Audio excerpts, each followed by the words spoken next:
Hello नमस्कार दोस्तों, आप सभी कैसे हो। आई होप आप सभी लोग अच्छे होंगे। तो दोस्तों, आप सभी क्लास 10th में आप लोग दो एग्ज़ाम दे चुके हो, मैथ का और एक हिंदी का। अब आप लोगों का जो 4 तारीख को साइंस का पेपर है वो आज की वीडियो यदि आप देख लेते हो तो मैं आप सभी को आज मोस्ट 10 क्वेश्चन बताऊंगा।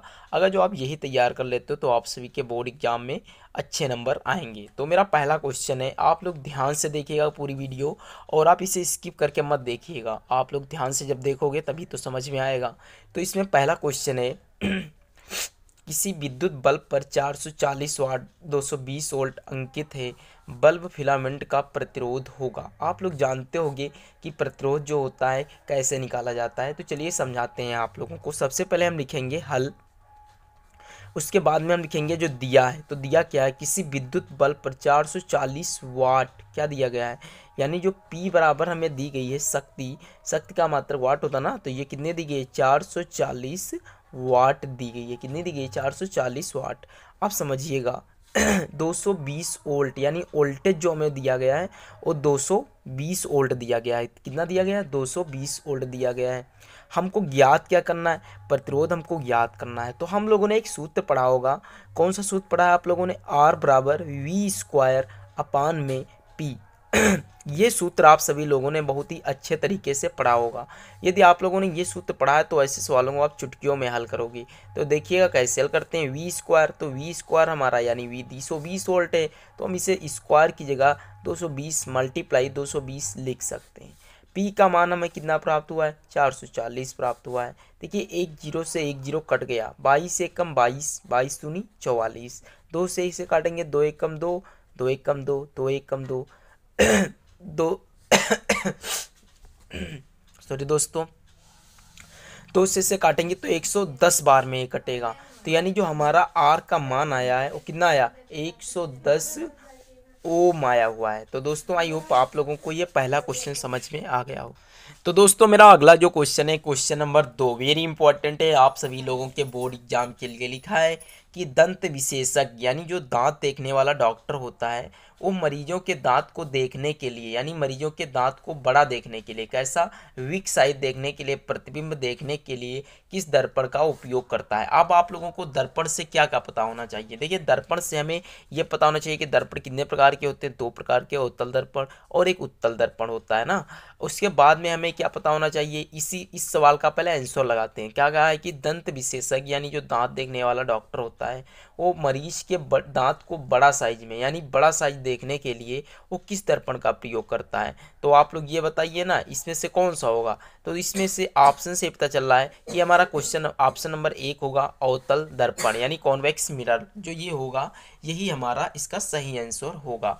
अगला क्वेश्चन है लेंस से देखने पर अंतरिक्ष काला दिखाई देता है। अब आप लोगों को ये पता होना चाहिए कि लेंस से देखने पर, कौन से लेंस से देखने पर अंतरिक्ष, ये थोड़ा सा गड़बड़ लग रहा है, ये यहाँ पर लेंस से काट दीजिएगा।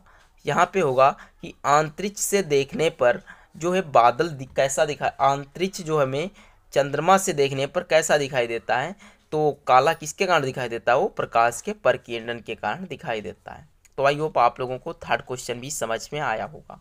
अगला क्वेश्चन है कि लेंस की शक्ति का मात्रक है, यानी लेंस जो है उसकी शक्ति का क्या मात्रक है। तो देखिए दोस्तों, ओम किसका मात्रक होता है, ओम हमारा प्रतिरोध का मात्रक होता है। किसका मात्रक होता है, प्रतिरोध का मात्रक होता है। डायोप्टर लेंस की क्षमता का मात्रक है, यानी यही हमारा करेक्ट आंसर है। डायोप्टर को कैपिटल डी से भी दर्शाया जाता है और आप डायोप्टर भी लिख सकते हो। इस तरीके से आपका अगला क्वेश्चन है कि आंख के स्पष्ट दृष्टि की न्यूनतम दूरी, आपसे ध्यान समझिएगा, स्पष्ट दृष्टि की न्यूनतम यानी सबसे कम, जैसे मैं इस पेन को देख रहा हूँ, आप कितनी इसे नज़दीकी से देख सकते हो ये पूछा गया ना। तो आंख की स्पष्ट दृष्टि की न्यूनतम दूरी कितनी होती है, -25 सेंटीमीटर। कितनी होती है, -25 सेंटीमीटर। प्लस का 25 सेंटीमीटर नहीं होगी दोस्तों, ध्यान रहिएगा, भावनाओं में मत बहिएगा। चलते हैं अगले क्वेश्चन। तो ये दोस्तों मेरा नेक्स्ट क्वेश्चन है, क्वेश्चन नंबर 6 की विद्युत परिपथ में विभवांतर किसके द्वारा प्रदान किया जाता है। आप लोगों ने विद्युत चैप्टर पढ़ा होगा, विद्युत धारा किसे कहते हैं, एकांश में जब बहने वाले इलेक्ट्रॉन को हम धारा कहते हैं, ठीक। प्रत्येकांक संख्या, इस तरीके से आप लोगों ने बहुत सी धाराएं पढ़ी होगी। इसमें पूछा गया है कि विद्युत परिपथ में विभवांतर किसके द्वारा प्रदान किया जाता है। यानी आप लोगों ने सेल चैप्टर पढ़ा होगा, यानी सेल मतलब बैटरी पढ़ी होगी ना। तो जिसमें बैटरी में पढ़ा होगा, इसमें दो एनोड और कैथोड पाए जाते हैं। तो ये बुझा है कि विद्युत परिपथ में विभवांतर किसके द्वारा प्रदान किया जाता है। तो इसका सही आंसर है ऑप्शन नंबर ए, विद्युत बैटरी। अगला क्वेश्चन है कि किस विद्युत धारावाही सीधी लंबी प्रणालिका के भीतर चुंबकीय क्षेत्र, कह रहा है कि एक धारावाही से लंबी धारावाही ये है। इसमें पूछा गया है कि धारावाही सीधी लंबी प्रणालिका के भीतर चुंबकीय क्षेत्र पूछ रहा है शून्य होता है या सभी बिंदुओं पर समान होता है। जिससे मैंने एक एक चुंबक की छड़ ली, क्या ली, चुंबक की छड़ ली। ध्यान से समझिएगा, मेरे पास एक ये चुंबक की छड़ है और ये मेरे पास लोहे की छड़ है। मैं इसके यहाँ पास लाऊंगा तब भी ये अपनी ओर आकर्षित करेगा, यहाँ लाऊंगा फिर भी आकर्षित करेगा। तो इसका मतलब क्या है कि सभी जगहों पर समान होता है ना। तो इसके लिए ऑप्शन नंबर बी करेक्ट होगा दोस्तों।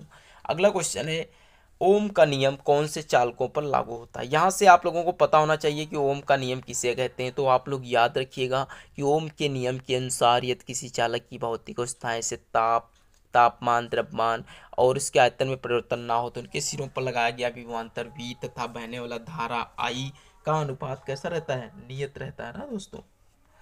तो आप लोगों ने सूत्र पढ़ाई होगा कि ओम का नियम क्या होता है, V बराबर आई आर। ये दोस्तों सूत्र आप लोगों ने खूब बहुत ही अच्छे तरीके से लर्न किया हुआ है। तो इसका जो करेक्ट आंसर कि ओम का नियम कौन से चालकों पर लागू होता है, तो option number A, aluminium, copper, iron जैसे चालकों पर लागू होता है दोस्तों। अगला क्वेश्चन है कि बेंजीन का संरचनात्मक सूत्र, वेरी इंपॉर्टेंट है, आप सभी के बोर्ड एग्जाम में देखने को 100% मिलेगा। ध्यान से समझिएगा, बेंजीन का जो संरचनात्मक सूत्र होता है वो सी होता है। देखिए इसमें कितने सी पाए जाते हैं, 1 2 3 4 5 6, यानी 6 सी पाए जाते हैं। और हाइड्रोजन कितने, 1 2 3 4 5 6, 3 3 6। तो आप इसे इस तरीके से भी लिख सकते हो, क्या लिख सकते हो, C6H6, इसे भी बेंजीन कहा जाता है। तो आई होप आप लोगों को बेंजीन भी समझ में आ गया होगा। ये देखिए दोस्तों, और ये दोनों सेम है, बस आप लोग ध्यान से समझते रहिएगा। अगला क्वेश्चन है, लास्ट क्वेश्चन है और वेरी इंपॉर्टेंट क्वेश्चन है। पृथ्वी के भू प्रॉपर्टी में प्राकृतिक रूप से पाए जाने वाले तत्वों या यौगिक को कहते हैं।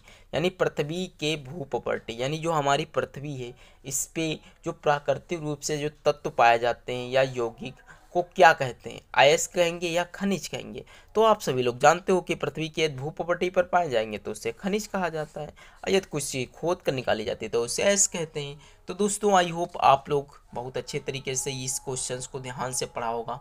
इसमें से बहुत से क्वेश्चन आप तैयार कर लीजिएगा, आप सभी को नेक्स्ट वीडियो में मिलेंगे। जैसे कि सेल की खोज किसने की, तो आप लोग जानते हो कि सेल की खोज रॉबर्ट हुक ने की थी, 1665 ईस्वी में की थी। इन्होंने मृत कोशिका की खोज की, ये भी आप लोग जानते हो।